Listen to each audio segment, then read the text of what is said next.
Mga katrops, welcome back ulit kayo sa aking channel Sports React PH at ngayon na ay pag-uusapan natin ang sinabi ni Draymond Green sa mainit na shooting ni Buddy Hield.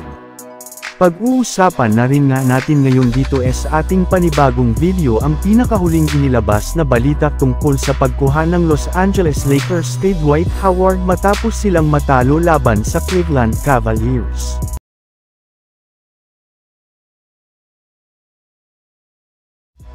Dahil nga mga katrops, panalo ng Golden State Warriors sa kanilang huling dalawang laro laban sa New Orleans Pelicans ay umangat na nga po ang kanilang record sa 4 wins at 1 loss sa standings ng Western Conference kahit man hindi dito nakapaglaro sina Stephen Curry at Andrew Wiggins na parehong may iniindang injury parent hanggang ngayon.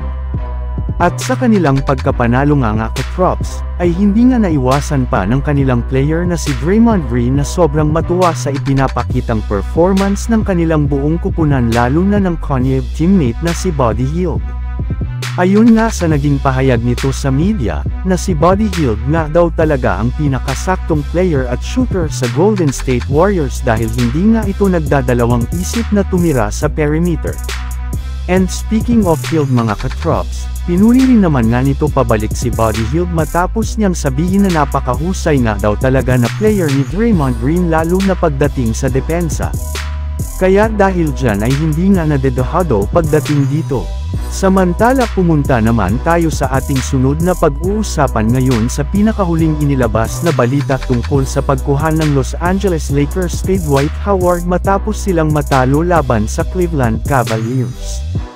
Marami na nga ang nakapansin ng mga fans at analyst na hirap pairing na talaga si Anthony Davis na tapatan ang ilang mga center na mas malaki at mas malakas sa kanya kagaya na lamang ni Jarrett Allen na masyadong dinamina ang Lakers sa kabuuan ng kanilang laro sa ilalim ng basket. Bukod nga kay Jackson Hayes ay wala rin naman ng iba pa ang tumutulong sa kanya dahil as of now ay nagpapakondisyon pa nga si Christian Koloko. Kaya kailangan na nga daw talaga ng Lakers na gumawa na ng trade sa lalong madaling panahon para makakuha sila ng legit na big man na tutulong kay Davis. At kung hindi rin naman nga sila gagawa ng trade ay kailangan na lamang nga nilang kumuha ng bagong center sa loob ng free agency market. At ang pinakamadali ng center na pwede nilang makuha ngayon ay walang iba kundi si Dwight Howard na siyang nag-iisang pinakamagaling na big man na maaari nilang makuha sa lalong madaling panahon. Sadyang kahit gaano man nga kagusto ng mga fans na kunin si Howard ay mismong front office na nga ng Lakers ang umaayaw dito dahil sa questionable nitong kalusugan.